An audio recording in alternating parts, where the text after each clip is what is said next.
Nesta sexta-feira, feriado em Sinop, dia do padroeiro Santo Antônio. O dia dele é dia 13 de junho. Bem, e por isso que a gente vai resgatar um pouquinho essa história quando a gente fala de Santo Antônio. Essa história, ela anda junto com a história de Sinop, devido ao pioneirismo, à fé. E claro que hoje, então, o nosso convidado especial para vir aqui participar e contar um pouquinho dessa história, de tudo que é realizado nesse momento, representando a nossa cidade, hoje é o pároco da Igreja Santo Antônio, da Paróquia Santo Antônio, o Padre Roberto Gotardo. Padre, seja muito bem-vindo aqui na CDL. E assim, essa semana foi uma semana bem intensa, né, dentro da nossa paróquia. Uma alegria estar aqui com vocês e aproveito para cumprimentar todo o povo sinopense, né, cujo padroeiro é o santo mais popular do mundo, Santo Antônio, né? Existe uma disputa se é Santo Antônio de Lisboa ou de Pádua, mas via de regra a gente costuma festejar, fazer memória litúrgica de Santo Antônio de Pádua, porque lá ele celebrou a sua Páscoa há 794 anos. Padre, qual que seria essa diferença? Santo Antônio de Lisboa, de Pádua, é até bom o senhor explicar, né? Porque isso confunde bastante. Ele nasceu em Lisboa, Uhum. Inclusive até recomendo que quando vocês forem visitar a capital lusitana, Portugal, vocês visitem, porque onde era a casa dele, ele era de uma família nobre, família dele.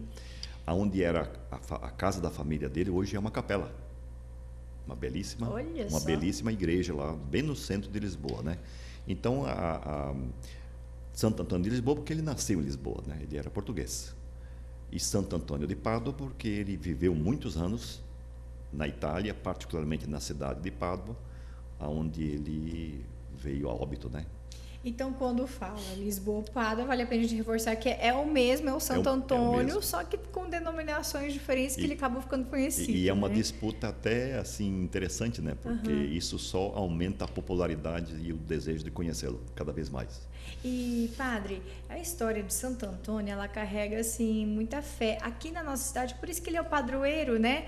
Aqui do município de Sinop. Como que essa história começou? Porque que também, esse dia, ele é considerado um dia especial e até o comércio, muitos acabam fechando, né?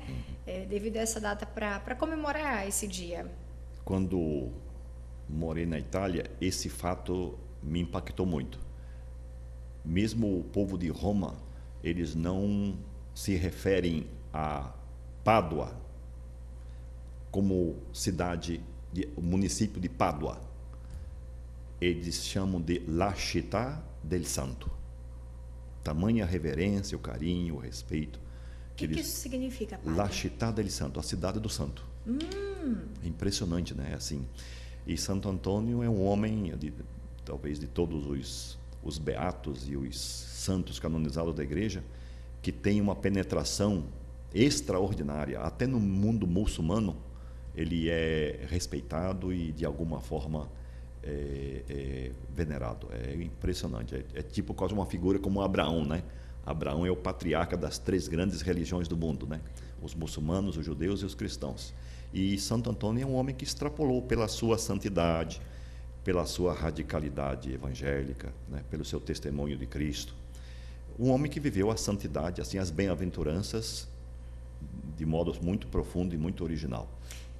E, padre, quando assim, muitas pessoas, né, têm a fé, santo casamenteiro, né, quero encontrar uma pessoa, vou chamar o Santo Antônio. Isso é verdadeiro? Por que ele levou essa fama? Essa pergunta é recorrente, né? Quase não tem uma entrevista e nenhum bate-papo que essa questão, esse fenômeno não aparece. A pergunta vem. Eu tenho as obras completas de Santo Antônio, né? É um livro de mais de 1000 páginas. Nossa! Porque às vezes a gente pensa que Santo Antônio foi apenas um missionário incrível, um trabalhador incansável, né? Um homem de Deus, um homem caridoso, misericordioso, mas também foi um grande intelectual. Professor, se fala muito pouco disso. Ele tem sermões assim do padrão do Padre Antônio Vieira. sermões assim de passagens evangélicas com 20, 30 páginas, um sermão, né? Com uma erudição, uma eloquência impressionante. E você examinando todos os seus escritos, em nenhuma página aparece essa coisa mais folclórica. Santo casamenteiro. Santo casamenteiro, né? O que se conta, claro, tem historinhas, né, edificantes, interessantes. Era um homem, digamos, plural, né? Ele tinha muitas virtudes, muitos carismas e certamente atendia muitas mulheres, moças, né, que tinham dificuldade ou tinham preocupações de encontrar uma companheira ou um companheiro digno, né? Um homem ético, decente, enfim, que pudesse sonhar com uma família feliz, bem estruturada, bem estável, né? Então recorria a Santo Antônio, e a fama dele começou a correr, que também era um homem maravilhoso no sentido de aconselhamento, de ajudar as pessoas a discernir, tentar descobrir qual era a vontade de Deus. Uma das historinhas que se conta é que havia exatamente uma mãe com uma menina já, uma moça velha, já tinha superado os 30. E ela muito exasperada, os anos vão passando e eu não encontro ninguém, o que a gente faz? Vamos apelar para Santo Antônio, né? Não tem aquela máxima do responsório? Se milagres desejais, a Santo Antônio recorreis. Exatamente. Então, a moça, a mãe aconselhou, olha, vão começar a fazer orações, né? Ela arrumou uma estatueta de Santo Antônio, fez um pequeno nicho, né, dentro de casa e fazia essas orações diárias. O tempo ia passando e nada acontecia, né? Então ela foi ficando muito desiludida, muito decepcionada, inclusive desconfiando do poder da intercessão, né, do Santo Antônio. Aí um dia ela se cansou, pegou a imagem, atirou pela janela. E aí que aconteceu o grande barato da história. Ia passando um rapaz a cavalo, e não é que a imagem atingiu o cavalheiro que estava passando na estrada, ele não entendeu nada, apeou do animal, pegou a estatueta e foi devolver e veio a mãe, e a mãe entregou para a filha. Resultado? Casaram. Era o homem que Deus tinha enviado para ela. Acabou-se ali, né? Essa é uma historinha que se conta, mas tem outras. Então, e por isso a história se capilarizou, se espalhou pelo mundo. Em todo mundo se conta isso, né? E assim, muitos milagres que ele realizava muito rápido também. Ele ficou conhecido, tinha essa fama. Santo Antônio. Tem dois fatos que a gente fica abismado, né? Primeiro, ele foi canonizado com apenas 11 anos após a sua Páscoa, né? O seu passamento deste mundo. Recorde até hoje na história de 2000 anos da igreja. Com menos de um ano falecido, ele foi elevado às honras dos altares, com 53 milagres confirmados. E você sabe que na Igreja Católica, para um milagre ser realmente atestado e confirmado, o processo é bem complexo. Então, quando ele foi canonizado, já se contava 53 milagres documentados. E depois da canonização, até hoje, são milhares, são incontáveis, né? Então, é impressionante esse homem. Com quantos anos que ele morreu? Ele morreu com apenas 36 anos. Muito jovem assim, também, né? exangue, esgotado, né? Faz lembrar um pouco São Francisco Xavier, também o jesuíta missionário na Ásia, né? Eles morreram jovens, literalmente esgotados, de tanto esforço, de tanto trabalho. Naquele tempo não havia meios de transporte, imagina, né? Do ponto de vista, digamos, continental da Europa, era tudo a pé ou, no máximo, a cavalo, né? Então, o esforço era, para nós, assim, é algo impensável, inimaginável, que esses homens... E tudo por amor a Cristo, né? Para anunciar o reino de Deus. E, padre, foi Santo Antônio que ele veio de uma família com uma boa condição financeira? Exatamente. E abriu mão disso também, não foi? Ele, como dizia no início, ele... Indo em Portugal, a gente vê, né, onde tem uma igreja belíssima hoje, muito visitada, era a casa da família, era de família nobre. Muito religiosa, muito católica a família, né? Com 15 anos, ele já entrou na ordem dos agostinianos. Com 15 aninhos, ó. Tinha uma memória, uma inteligência extraordinária. ele avançou, nunca teve problema com estudos, né? E quando ele chegou, acho que com 23 ou 24 anos, ele tomou conhecimento de que 5 franciscanos tinham sido martirizados em Marrocos pelos muçulmanos, né? E aquilo impactou muito, ou seja, 5 missionários que saíram da Itália, vieram para Marrocos para pregar o evangelho, foram perseguidos e mortos por puro ódio, né? Por pura, digamos, sanha assassina contra os cristãos. E ele ficou muito impactado com aquilo, e ele era agostiniano. E ele tinha, segundo os biógrafos, também no convento, uma vida assim muito burguesa, sabe? Rodeado de livros. Era um estudioso, né? Ele aproveitou o tempo para realmente se aperfeiçoar nas línguas, latim, hebraico, grego. O cara era muito capaz. E ele se sentiu impelido a procurar, digamos, os franciscanos. E ele teve a graça de conhecer, de conviver um tempo com São Francisco de Assis. E como aconteceu isso? Assim que ele resolveu abandonar os agostinianos, que inclusive é a congregação atual do Papa, Leão XIV, ele foi para Marrocos e lá ele contraiu uma doença muito perigosa.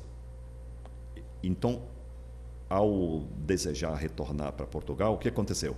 A embarcação, o mar ficou encrespado, perderam o controle, e a embarcação foi avançando pelo mar Mediterrâneo até alcançar a ilha da Sicília, Itália. E lá então ele se aproximou foi acolhido, né, pelos frades franciscanos, aí conheceu São Francisco, e aí começou a grande epopeia, a história da vida dele, né? Ele foi acolhido e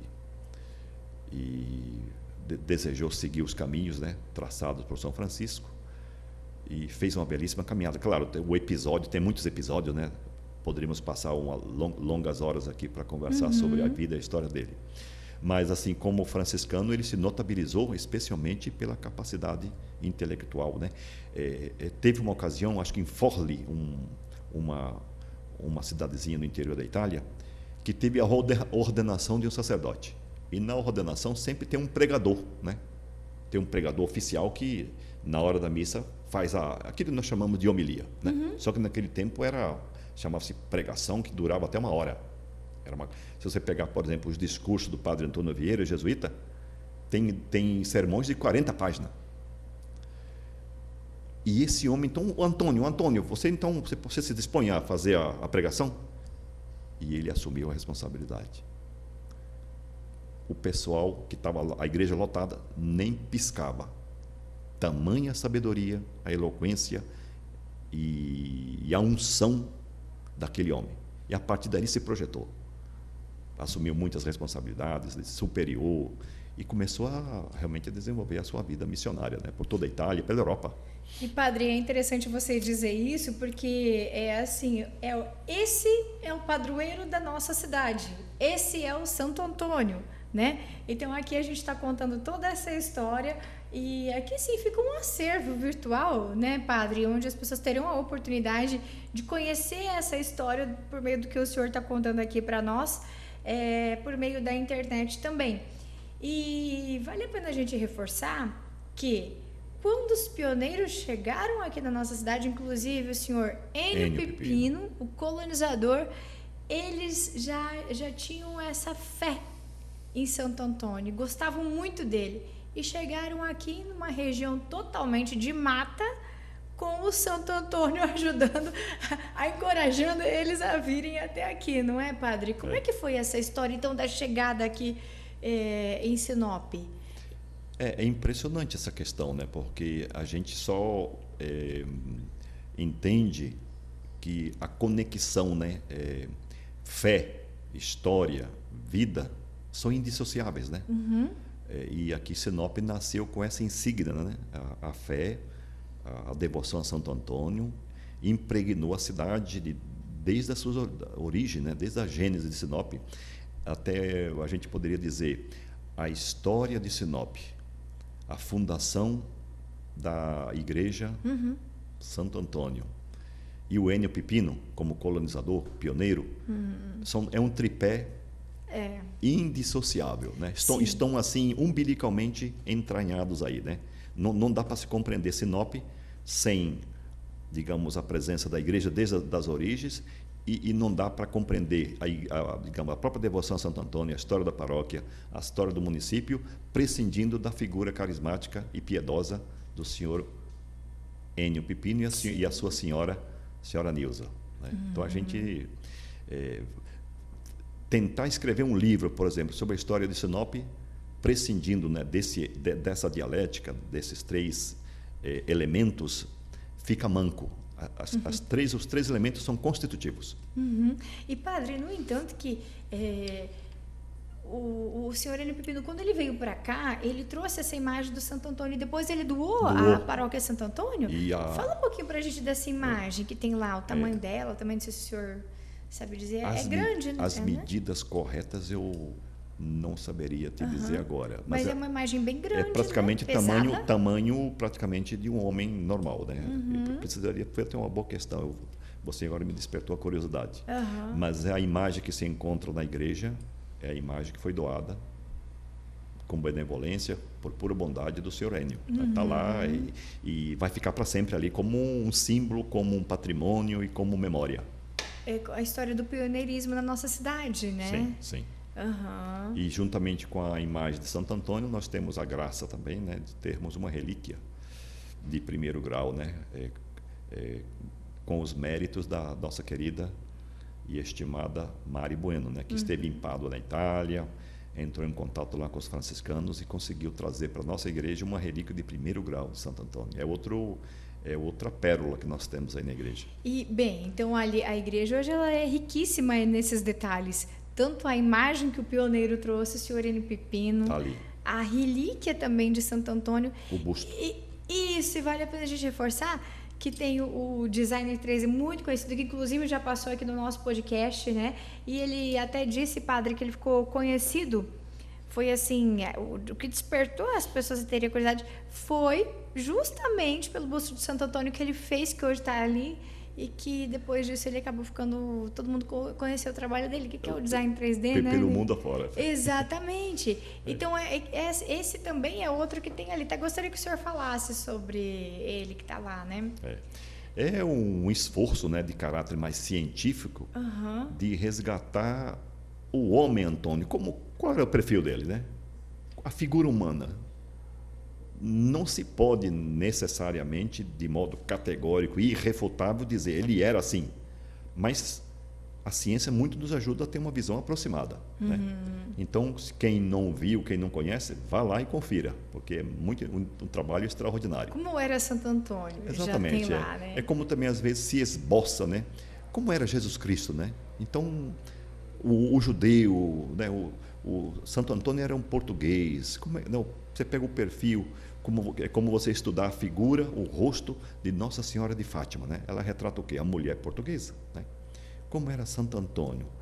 Ele nasceu em 1195, faleceu em 1231, né? Naquele contexto, como é que se apresentava o homem português, né? Então, é um exercício realmente de imaginação e a ciência nos socorre, muito nos ajuda nesse campo. E, padre, o que é bonito de ver também é porque foi um sinopense que desenvolveu, né, que fez. É como a gente percebe... Um morador de Sinop, na verdade. Sinop não se projeta apenas pela explosão do agronegócio, né? Muitos talentos, muitos dons, muita gente qualificada de muitos ramos da ciência, da tecnologia estão se projetando pelo mundo, né? Graças a Deus. E outro ponto que vale a pena a gente reforçar, que é um super nome também, Mari Bueno, outra artista, ela foi quem desenvolveu todo um trabalho hoje da atual igreja, né? Não, essa mulher é abençoada, né? É uma pessoa criativa, muito amorosa, sempre solícita, né? Para nos ajudar, para nos atender. E ela coloca realmente os dons que Deus agranjeou assim a serviço da comunidade, né? Então é uma pessoa que dispensa, digamos, elogios e lisonjas, né? É uma pessoa realmente diferenciada, né, na nossa cidade. O que ela fez ali na igreja, padre? Olha, tudo o que tem ali em termos de cores, de beleza, de aquelas representações, ilustrações, a figura do Cristo, tudo aí se deve à mente, à imaginação dessa mulher. Né? Desenvolveu o projeto. E não só Santo Antônio, mas muitas outras igrejas, inclusive agora ela está com um projeto, me parece, um na Itália, Portugal e Estados Unidos. Nossa. Ela já está extrapolando as fronteiras já de Sinop e do Brasil. Padre, vale a pena a gente reforçar também que o Santo Antônio foi o padroeiro e a igreja Santo Antônio, essa aqui, a atual igreja que hoje as pessoas conhecem, ela não era assim, né? Então, como que começou quando esses pioneiros vieram para cá, o seu Enio Pipino, juntamente com o Santo Antônio, carregando ele, eles realizaram a primeira missa? Onde que foi esse local? Qual que foi a região de mata? Vamos resgatar um pouquinho essa história, mais ou menos a localização atual hoje, né? Para a gente entender, porque era toda uma região de mata, né? Hoje, depois, com o tempo que foi vindo as avenidas, os pontos comerciais, então gostaria que o senhor resgatasse um pouquinho essa história também. Quem não conhece, recomendo que assim que forem participar de alguma missa na matriz, vire as costas e olhe a parede que está nos fundos, né? Sim. Lá tem a sequência. De todos os anos, né? A primeira versão, 72, 74, 77. No início... Era uma tenda? Era uma tenda sem paredes, uma coisa profundamente pobre, despojada, de madeira, improvisado. E ali Santo Antônio começou a morar. Santo Antônio começou a morar nesse casebre, né? Como eram as famílias daquele momento. Paupérrimas, muitos vieram para cá com a roupa no corpo, mas carregando no coração o tesouro da fé. A fé. Né? E segundo a dona Darcília, seu Oswaldo, né, que são patrimônios vivos, né, aqui da cidade. E que passaram por aqui no podcast já também. A missa foi celebrada exatamente onde é a igreja hoje, matriz, né? A primeira missa. Ali era tudo mata, né? Então foi aberto foi feito um talhão ali, um talho, né, no meio da mata, e aí foi erigida aquela região, aquela capelinha, né, aquela tenda, na verdade, né, uma cabaninha. E a coisa não parou, né? Hoje, ou seja, eu sempre gosto de usar essa expressão. Santo Antônio e a matriz é o umbigo religioso de Sinop. Tudo começou ali. Depois foi se expandindo, né? E aonde também é a igreja, né? Sempre foi ali esse ponto de abertura da cidade, colonização, foi igual o senhor disse, foi o umbigo do nosso município, né, padre? O ponto de vista, digamos, religioso é ali. Sim. Aí, né, se espraiou, né? Hoje nós temos 5 paróquias e, segundo Dom Canísio, precisaríamos mais 3 paróquias aqui para acolher tanta gente. E Santo Antônio foi a primeira. Primeira igreja, primeira paróquia. Exato. Foi dali que tudo começou, né? Tem um valor histórico, cultural, né? Religioso, pastoral muito importante. E é tão bonito de ver, por exemplo, Dona Darcília, que o senhor citou aqui, dentre tantos outros pioneiros, né? Se o senhor lembrar, pode ficar à vontade de dizer, são pessoas que fizeram a diferença. No entanto, que quando a Dona Darcília foi o marido dela foi o primeiro prefeito da cidade, né? Na época não tinha nem eleição. Então, assim, tanto que eles se dedicavam, por isso que quando a gente fala da história de Sinop, é exatamente o que o senhor disse, não tem como dissociar. Realmente tudo cresceu tudo junto, desenvolveu tudo junto. Essa fé, o Santo Antônio, né? O otimismo de ver uma cidade crescer, uma cidade desenvolver. Tão bonito isso, né, padre? É bonito, louvável, né? E é preciso, de vez em quando, parar, reconhecer e agradecer. Porque quanto trabalho, quanto suor, né? Quantas lutas, quantas batalhas travadas, né? Hoje está tudo extraordinário. Claro, nós temos periferias, né? Temos situações de pobreza extrema também aqui em Sinop. Mas quem chegou aqui com aquela precariedade absurda, né? Dos inícios dos anos 70, né? Tudo era tão difícil. E conseguiram prosperar, né? E nesse sentido, apenas para citar um casal, digamos, entre tantos, né? Mas o caso da Dona Darcília e seu Oswaldo, eles participam das missas todos os dias, é impressionante. Até hoje. Todo dia. Ela, com a idade que ela tem, ela pega o carro dela, ela leva a comunhão para 14 pessoas doentes, idosas, né? Que não podem vir à igreja. É impressionante, né? Então, evangelho é isso, gente. Fé é testemunho, não é ficar inventando teorias, abstrações, né? Ficar ensinando teorias. É vida, é testemunho, é comprometimento, né? Não só com oração, com espiritualidade, uma coisa assim vaga. É arregaçar as mangas e trabalhar. Fazer o reino de Deus acontecer e trabalhar para que todos tenham vida e vida em abundância. E eles fizeram uma cidade acontecer também, né, padre? É interessante. Com a fé deles, eles fizeram uma cidade acontecer incrível. É verdade. E, claro que é um trabalho coletivo, né? Mas sempre tem pessoas que se destacam, né? Como liderança, com carismas, com dons especiais, né? Mas é sempre bom. Alguém tem que alavancar. Alguém tem que imprimir um ritmo, tem que apontar uma direção. E tem gente que tem, no caso o seu Enio Pipino, né? É um visionário, né? Um homem que chegou aqui no meio da... Gente, não tinha satélites, não tinha... Você começar a pensar nas coisas, né? Puxa vida, que intuição teve esse homem, né? Então, faz parte da, digamos assim, da história, e cabe às novas gerações, né, ter conhecimento, valorizar, reconhecer e agradecer. Porque se nós estamos no patamar que nós alcançamos hoje, de desenvolvimento, de reconhecimento, né, de projeção até internacional, quer dizer, a estrada foi pavimentada, né, e por grandes figuras, homens e mulheres, que aqui trabalharam e fizeram história. E também se projetaram e cresceram e se desenvolveram. O que cabe a nós também é seguir os exemplos desses pioneiros, padre. Eu sempre digo isto, lembrando dos hebreus, né? Os hebreus que eram escravos dos egípcios, lá no Egito, sofreram horrores, né? Por tantas décadas de humilhação, de sofrimento. Tem algumas passagens no livro do Êxodo que são absolutamente inapagáveis, né? E deve fazer parte da educação de todo ser humano. Os judeus, até nos dias de hoje, eles dizem às novas gerações: não se esqueçam das origens. Não se esqueça das origens, dos ancestrais, né? Porque às vezes hoje as novas gerações gostam muito da curtição, conforto, luxo, né? Até a ostentação. Fala, lembre dos antepassados, dos avós. Eles sofreram muito, né? Passaram necessidade. Então nunca, se você tem muito hoje, nunca deixe de ser solidário. Seja fraterno, né? Ajude quem não tem. Porque esse é o caminho da salvação. Ou seja uma pessoa que procura vivenciar aquele princípio do Evangelho. Buscai primeiro o reino de Deus e a sua justiça, e todo o patrimônio, todas as conquistas imagináveis e inimagináveis você vai conquistar e vai conseguir. Mas nunca seja corrupto, nunca seja desonesto. Seja um servo de Deus como foi Santo Antônio.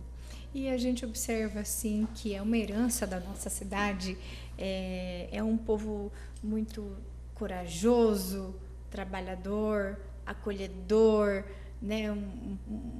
Colonizadores ousados, né? Os pioneiros que foram muito assim. E a cidade carrega tudo isso até hoje, né? O desenvolvimento, a fé, as novas gerações que vieram parece que vão carregando tudo isso que a cidade, que foi plantado lá no passado também, né, padre? E Sinop, uma cidade assim, gente, aqui no interior de Mato Grosso, tão próspera e conhecida mundo afora. Então, olha como que é bonito. A gente fala de Sinop, destaque em revistas, enfim, muito nos honra tudo isso. É um fenômeno, né? Um fenômeno, sim. E a gente experimenta muito esse aspecto da generosidade, da hospitalidade, do acolhimento e do espírito empreendedor e ao mesmo tempo solidário, né? Na igreja a gente faz alguma proposta, vamos construir isso, vamos fazer aquilo. Claro, nós temos trabalhos gigantescos para fazer aí na paróquia, não é? Sim. Mas assim, como que o pessoal abraça, né? Colabora. Sim.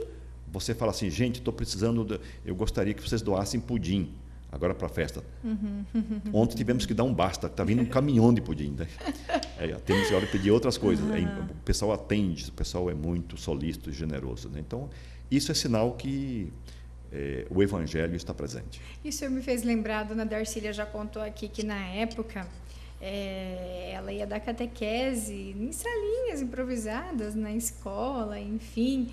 Foi a quarta casa da cidade deles aqui. Então, assim, eles sempre carregaram essa preocupação com o próximo, né? Pessoas boas. Assim, a gente conhece eles pessoalmente, tem muito orgulho deles, né? E de ter a oportunidade de ter entrevistado eles também, de contar essa história. Então, padre, a gente vê que, assim, essa sementinha, esse exemplo que eles deixaram ali, serve até hoje para nós, né? Quantos de nós a gente não se espelha neles? Então, é bonito de ver isso que foi plantado dos nossos pioneiros. A própria, segundo o depoimento da Marcela, sim, e da Juliana, a primeira missa propriamente, né? Ela foi celebrada onde é a casa hoje dos pais dela, né? Da Marcela. Ali naquela esquina ali no supermercado, né? Sim. Ali era uma casinha. E aí teve um padre, não sei se foi o padre que está sepultado lá em Vera, foi ali, no casebre deles, né? No início. Da família Martins. Sim. Então, o início aqui de Sinop, a gente pode se reportar àquela experiência do Evangelho, né? A sementinha de mostarda, que depois se tornou uma árvore gigantesca, né? Jesus dizia, o reino de Deus é como uma sementinha de mostarda, quase invisível, imperceptível, mas quando encontra terra boa, germina, produz frutos e os passarinhos vêm se alimentar e se abrigar sob a sua copa. Assim é Sinop. Eles adubaram bem essa terra, né, padre? Porque germinou muito bem aqui. Explodiu. Explodiu. E sabe que quando a gente falou desses pioneiros, eu acho eles fantásticos e muito corajosos, né? E eles com aquele Santo Antônio carregando embaixo do braço, para cima e para baixo, aonde iam. E é assim, interessante porque quando a gente estuda um pouquinho essa história, tem lá os primeiros comércios, Santo Antônio. Primeira igreja, Santo Antônio. Nome das primeiras fazendas, do primeiro Santo Antônio. Eles eram muito devotos, né? Todo padroeiro da nossa cidade hoje, mas eles carregavam, colocavam o nome ali, carregavam essa fé, essa devoção de uma forma assim que onde eles estivessem ali estaria também o nome de Santo Antônio, né? É incrível. Santo Antônio tem essa característica, né? Que tem alguns santos da igreja que eles não tem essa intimidade, digamos, né? Essa proximidade. Alguns são mais, talvez, intelectuais, né? Eles ficam no pedestal. Parece que Santo Antônio, como também São Francisco e alguns outros, né? Eles descem ao chão da realidade, né? Então fica próximo. E isso que atrai e seduz e encanta, né? Porque a vida de Santo Antônio foi assim. Ele um homem muito dado às relações, né? Contato com as pessoas, com os mais pobres. Não era alguém que infundia medo, mas era alguém que atraía, né? Porque tem algumas figuras assim que as pessoas ficam receosas até de se aproximar, até de cumprimentar. Santo Antônio não é aquele tipo de ser humano que as pessoas querem abraçar. Sim. Querem tocar, porque fala assim, não, é uma figura... É a presença do divino no nosso meio. Né? E isso, inclusive, em vida ainda, depois de canonizado pela igreja, aí ganhou o mundo. Né? Mas é alguém assim, um santo, que fala assim, parece que é alguém de casa. Sim. E os nossos pioneiros, quando eles chegaram aqui na nossa cidade, eles vinham em busca de uma esperança, né? De melhores condições de vida. É o que eles carregavam. Então, essa história de fé, de trazer o Santo Antônio. E, padre, me coloco no lugar deles. Você imagina uma região de mata, onde aqui tinha um risco muito grande de encontrar tantos bichos. Malária. Doença, cobra, meu Deus. Enfim, tantas outras coisas. Sem energia nenhuma, sem estrutura, sem nada. Eles vieram realmente com muita coragem. Por isso que eu gosto bastante de falar deles e honrar esses pioneiros, porque o que eles passaram não é fácil. Talvez vamos se colocar no lugar hoje. Eu não sei se eu teria coragem de ir para uma região assim, começar. Eu me lembro de um depoimento, inclusive na igreja, Aham. de uma outra grande benfeitora, uma mulher assim gigante da história do Sinop. Ela agora me parece que se transferiu para Florianópolis, Dona Terezinha Travaire. Ela falou isso: padre, nós chegamos aqui bem pobrezinhos. Aham. Eu senti um desejo imenso de saborear um bife, uma carne, uma coisa assim, e não tinha, a não ser dia de bicho, né? Então a gente ia até o Telespírito para pegar um peixinho, porque não tinha. Ia apelar para quem? Ela deu esse depoimento. Né? Então o início foi realmente viver da graça de Deus e dos sonhos. Foram grandes visionários e grandes sonhadores, né? E assim construir a nossa cidade, com muito amor e fé. Muita fé, muita dedicação e esperança, né? A esperança é o motor, né? É o motor da vida, né? É a locomotiva da história. Se não tivesse esperança, primeiramente, nem teriam coragem de sair lá do sul e vir para cá. Exatamente. Vieram assim, fizeram uma aposta. Sim. Apostaram. E no início a gente sabe que não foi fácil. Até, digamos, se conquistar através da ciência, né? O estudo da Terra, o que realmente aqui seria, que representaria a explosão do progresso, né? O que precisaria ser feito, né? Só com anos, né? Até descobrir, não, se a Terra aqui tiver os nutrientes necessários, vai virar um celeiro do mundo, né? Até chegar aí não foi fácil. Eu mesmo conheci aqui um dos pioneiros, padre, cheguei aqui do Paraná, eu plantei 30 mil pés de café e perdi tudo e passou fome. Ele falou comigo.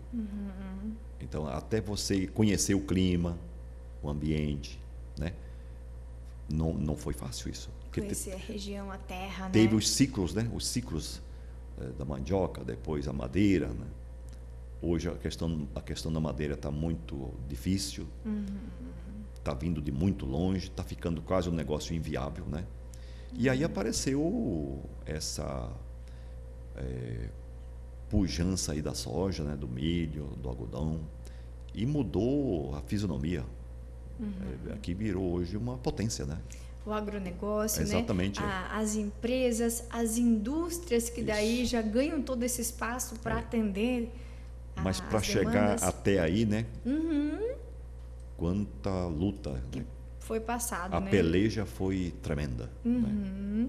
E, padre, é tão interessante que hoje a Paróquia Santo Antônio e o senhor, como essa grande liderança que está à frente dela, tem todo esse entendimento, né, do que foi Sinop, porque tenho fome, preciso ir lá no Rio para pegar um peixinho.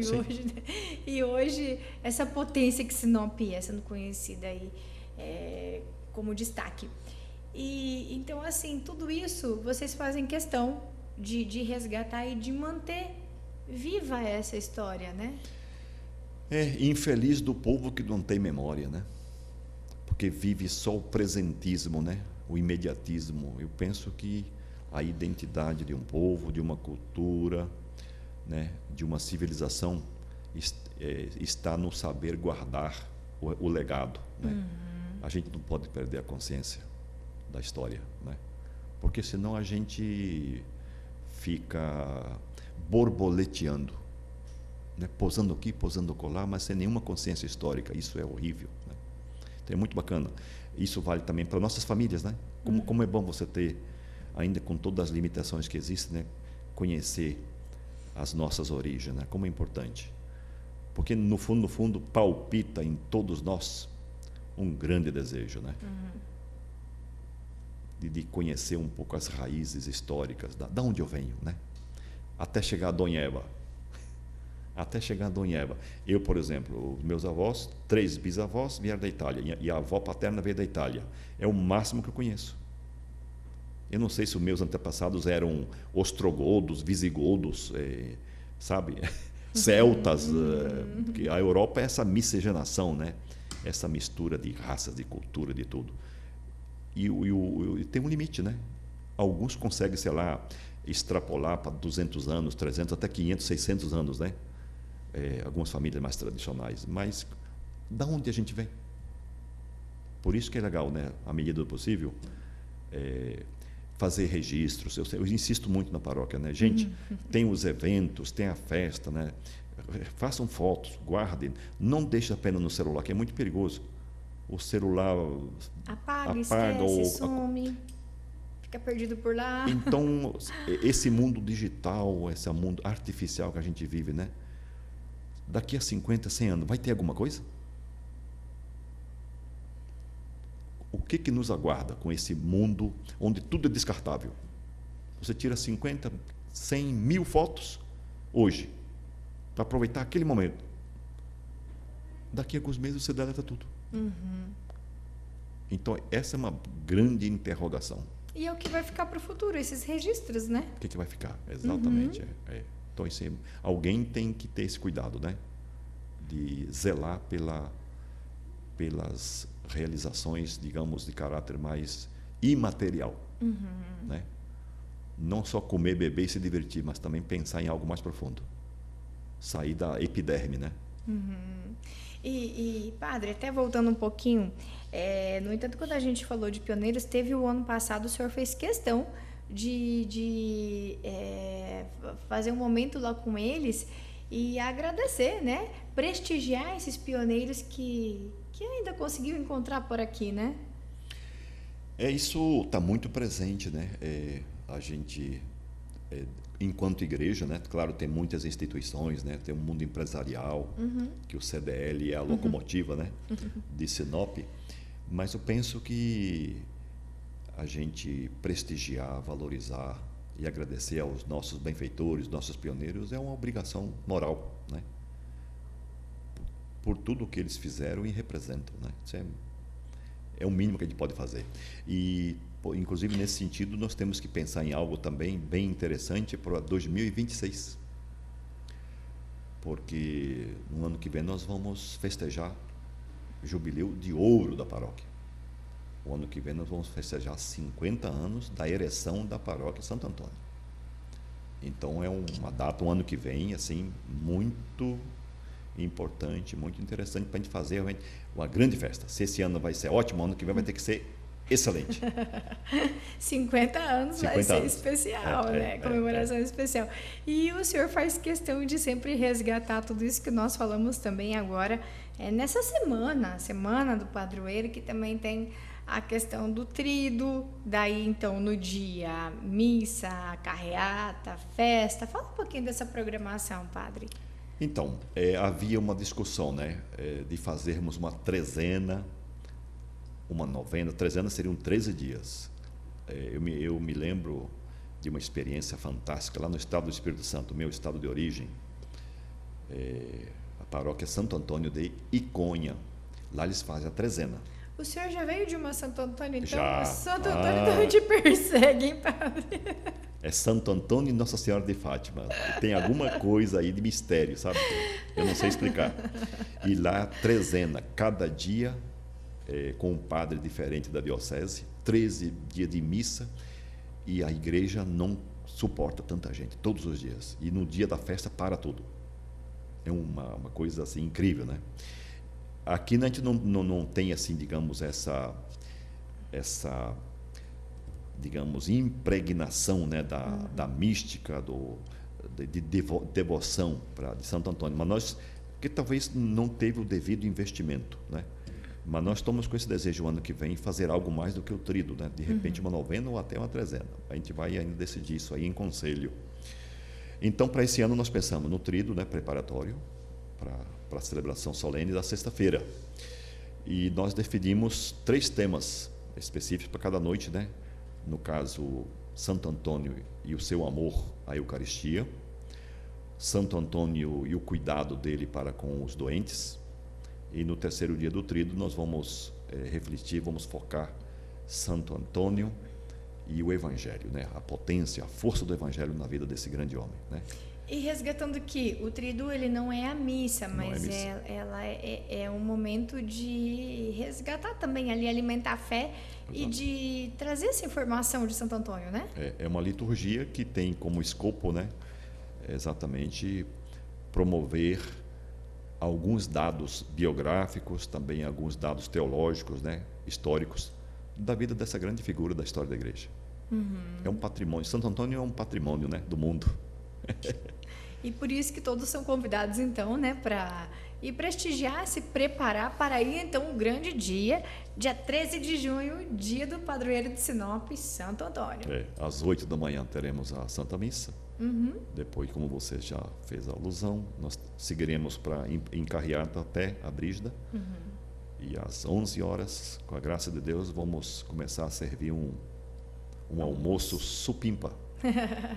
Delicioso. Churrasco, né? Churrasco, com música, com leilões. Também a gente está contando com muitos empresários, muita gente boa, fazendo doação, né, de prendas para o leilão. Então a gente só tem que agradecer, né? E, padre, os empresários também, eles ajudaram bastante, né? A gente vê ali, teve a questão da joia, foi doação, teve a questão de uma bebida também, que foi tudo para leilão agora, né? Então, assim, os empresários, eles sempre colaboram bastante com o Santo Antônio, com a paróquia Santo Antônio. Tem, né, muita gente aí que não gosta de aparecer. Sim. Tem, por exemplo, um empresário, eu não vou aqui citar o nome, que doou toda a carne que vai ser da festa. Uma pessoa só. Então isso eu até brinquei com ele, falei, rapaz, você está capitalizando a salvação. Não, porque você... É aquela coisa, eu aplico também no mundo material aquilo que Jesus fala do mundo espiritual. Sim. Ou seja, a quem muito foi dado, muito será exigido, muito será pedido, né? Quem muito tem, do ponto de vista do cristianismo, do evangelho, deve partilhar, deve socializar os bens. Porque quanto mais você doa, quanto mais você distribui, quanto mais você oferta, mais se multiplica. E eu lembro aqui muito de uma frase que eu sempre uso nos casamentos, de Exupéry, o autor do clássico livrinho O Pequeno Príncipe. O amor é a única coisa que quanto mais você reparte, mais aumenta e se multiplica.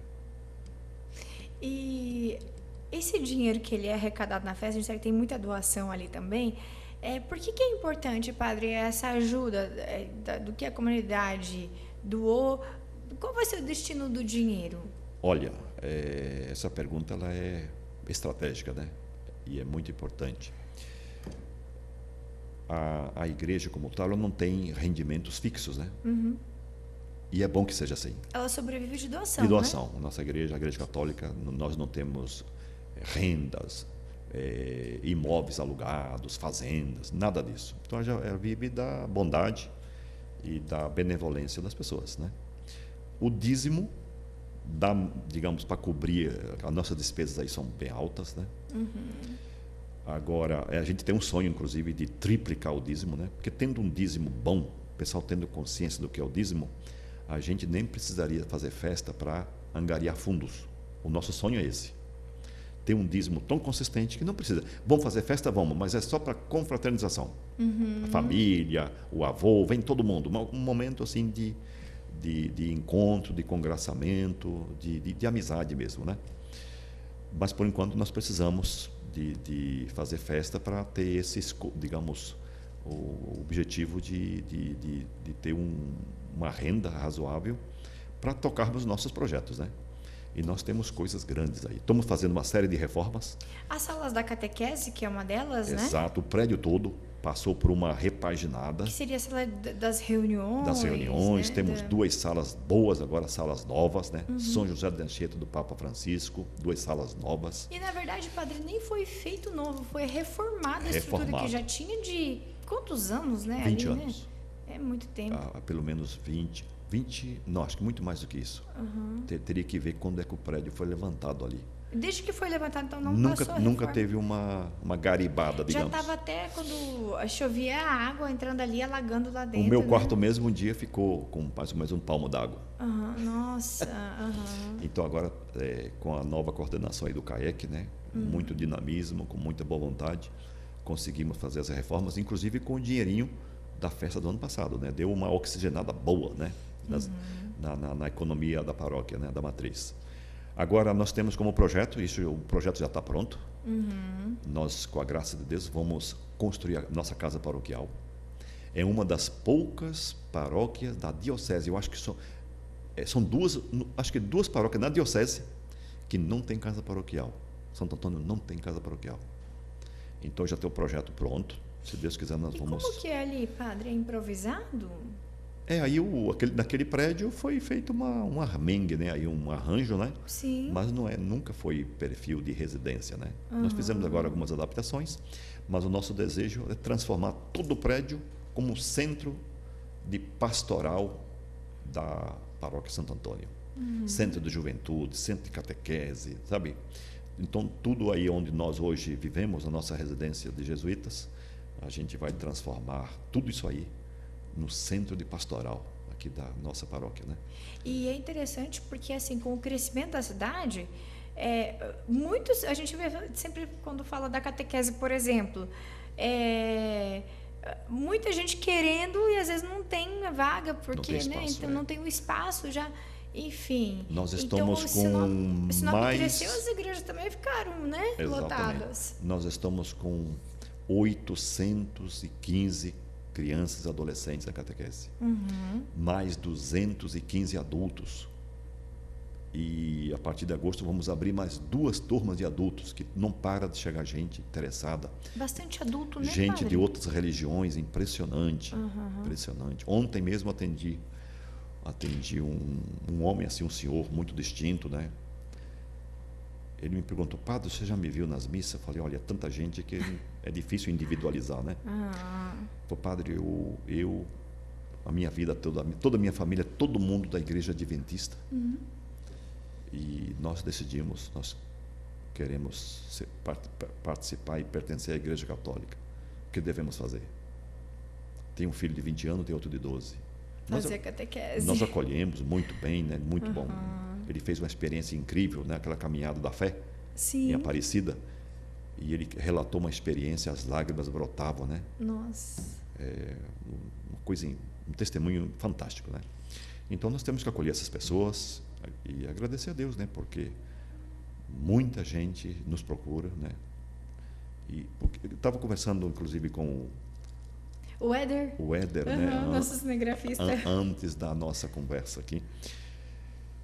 Se a religião não oferecer princípios, né? O horizonte, os pais vão educar os filhos a partir de quê? É só um bichinho que nasce, cresce, depois come, bebe, se lambuza, morre e vai para o cemitério, acabou aí?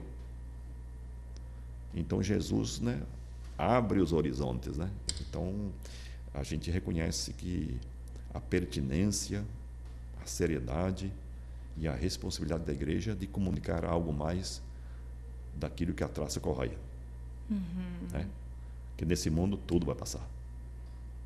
Nós também vamos passar. Então, o importante é o investimento, né? Na formação do caráter, da personalidade, da decência, da ética. E o Evangelho é um manancial, né? Inexaurível nesse aspecto, né? De inspiração, de força e também de estímulo, né? Para que cada um cresça e se desenvolva e dê o melhor de si. É assim que se constrói a civilização. Uma cultura assim de gente decente, né? De gente confiável. E nesse aspecto, né, a igreja tem que se antecipar, não pode ficar dormindo. Ter espaços, né, ter ambiente agradável, confortável para a criança, para os jovens. E seguro também, né, padre? Porque a igreja como tal, ela tem que ser entendida como útero, a igreja como útero, né, onde a vida espiritual, a vida moral, a vida do ser humano, ela possa crescer e florescer.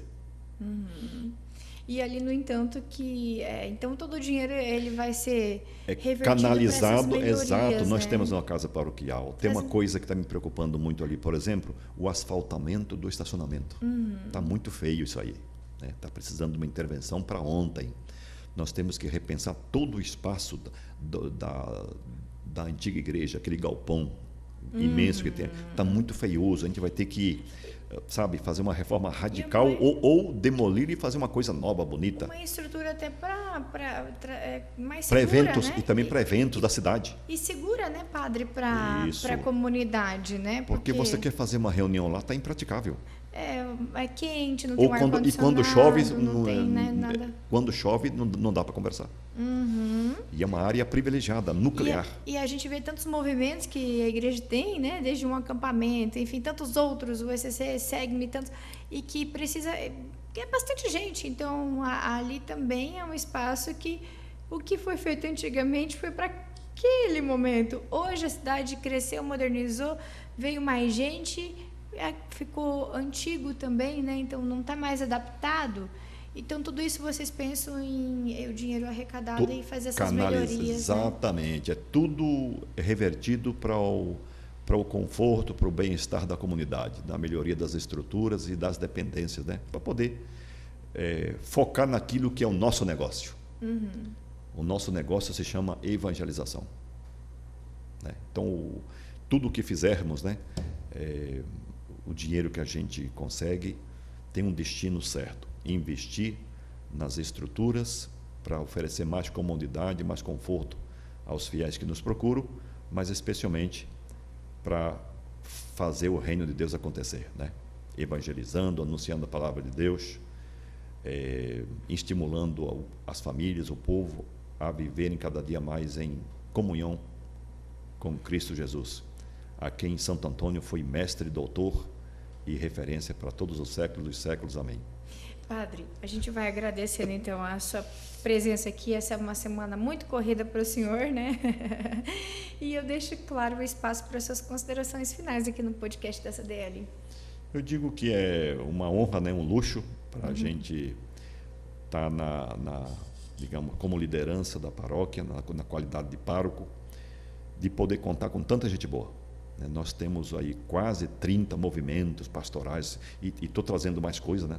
Nós acabamos de fundar a Pastoral Vocacional e estou trazendo também um movimento que nasceu no estado do Espírito Santo, as mães que oram pelos filhos. Minha mãe já participou. E já está um burburinho, nem sei o que vai acontecer, pode haver uma explosão aqui em Sinop, né? Tem muitas mães motivadas querendo participar. Então o pároco sozinho não faz nada, né? Então é igual o professor, sem os alunos é impensável, né? Então a gente só tem que agradecer, né? Tanta gente boa, as lideranças, aqueles que arregaçam as mangas para conduzir as pastorais, os movimentos, às vezes sacrificando, né, o próprio tempo, né, para a família. Às vezes eu tenho que usar a tesoura, porque tem gente, falei, vem cá, está sobrando tempo para a sua família? Parece, sabe, que Santo Antônio tinha o poder da bilocação, né? Mas tem gente aí que está com 3, 4, 5 responsabilidades. Falei, e o tempo o seu filho está tendo? A primeira família é a família doméstica, né? Mas assim, tem gente apaixonada por Cristo, né? Como foi Santo Antônio. Eu acho que Santo Antônio está fazendo muitos discípulos. E os pioneiros ensinaram bem, né? Essa garra, essa vontade. Fala assim, não queremos católicos mornos, xoxos, né? Mas queremos gente de fibra, personalidades assim que tenha convicção, sabe? Que não vão assim porque é moda, é bonito estar na igreja. Não, é gente que está aí por convicção, por amor, e deseja construir uma vida de santidade. E os empresários também, né, padre? Que o tanto que às vezes disponibilizam, é um caminhão, é não sei o quê, né? É o trabalho que eles podem ajudar, uma doação. Todas as empresas, e muitas vezes eu vejo assim, acho tão bonita, até independente, muitas vezes da religião, a pessoa vai lá, compra aqui, ali, ajuda, né, no serviço da evangelização, né? Então é um todo. São empresários abençoados, né? Lideranças, famílias que se doam, né? E eu tenho observado gente, às vezes, sem muitas condições, e são capazes. Vamos pegar a questão do dízimo, é impressionante. A gente simples, a fidelidade, o comprometimento, né? Então a gente fica encantado com essas coisas, né? E ao mesmo tempo grato a Deus, né? Porque tudo é graça de Deus, né? É Deus quem suscita em nós o desejar, o querer e o fazer, né? Padre, eu vou te falar uma coisa assim que eu acho tão incrível. Às vezes a gente olha assim, você costuma olhar um ou outro, né? E todas as pessoas que eu vejo assim, lá na igreja, eu olho e falo assim, gente, mas olha, parece que elas estão tão felizes e assim as coisas acontecendo na vida delas milagrosamente. É incrível isso. Não sei se o senhor já observou isso. É um antes e um depois de estar na igreja. A gente não se cansa de repetir, né? Aquilo que se encontra no livro do Apocalipse 21:5. Lá tem uma frase que eu repito todo dia. O Espírito faz nova todas as coisas. Então, se a pessoa não se afeiçoa, não investe na sua vida espiritual, na busca, né, do transcendente, do divino, sair do próprio casulo, que tem muito, né, às vezes o egoísmo é uma desgraça, né? O orgulho, a arrogância, isso aí não é evangélico. Então, quando a pessoa se abre para o Espírito Santo, ele vai mudando, transformando e renovando não só a nós, mas a face da terra, como nós cantamos no último domingo na festa de Pentecostes, né? Então, é o Espírito Santo que é a inteligência de Deus, a sabedoria, que desperta, né? Que acorda, que nos desperta da sonolência, da letargia. E transforma as pessoas, né? Transforma a ponto da pessoa dizer, meu Deus, né? Eu fiz o acampamento, fiz um retiro, fiz o SCC, ou às vezes mudei de religião, eu era uma coisa, hoje não me reconheço mais naquilo, né? Mudou completamente. Mas uma mudança assim, de substância, né? Não acidental. É uma coisa realmente que muda a perspectiva de vida. Então e é Deus quem realiza essa obra. Claro, com a nossa colaboração. Com o nosso sim, como fez Nossa Senhora, né? A gente precisa se dispor, senão nada acontece. É maravilhoso aquele quadro artístico, né? Antiguíssimo. Tem uma casa com uma porta, né? Baseado em Apocalipse 3:20, na qual Jesus diz, eis que estou à porta e bato. Então Jesus passa na nossa vida, na nossa casa, na escola, na empresa, ele bate na porta. Agora a fechadura está para o lado de dentro. Então ele bate. Se ninguém abrir, ele vai embora. Se a gente abrir, ele entra e faz uma festa e transfigura a nossa vida. Padre, nossa, muito obrigada pelo senhor ter vindo aqui e também principalmente por ter feito esse registro, né? Da gente deixar aqui também para quem vem chegando na cidade, para as próximas gerações e para quem às vezes é daqui e queira conhecer um pouquinho mais dessa história sobre o padroeiro da nossa cidade, porque agora é dia 13 de junho, é o dia de Santo Antônio, e o padre então resgatando todas essas informações e trazendo aqui para nós. O nosso muito obrigada, e eu e você temos o nosso próximo encontro aqui no podcast da CDL. Eu vou te esperar. Tchau, tchau.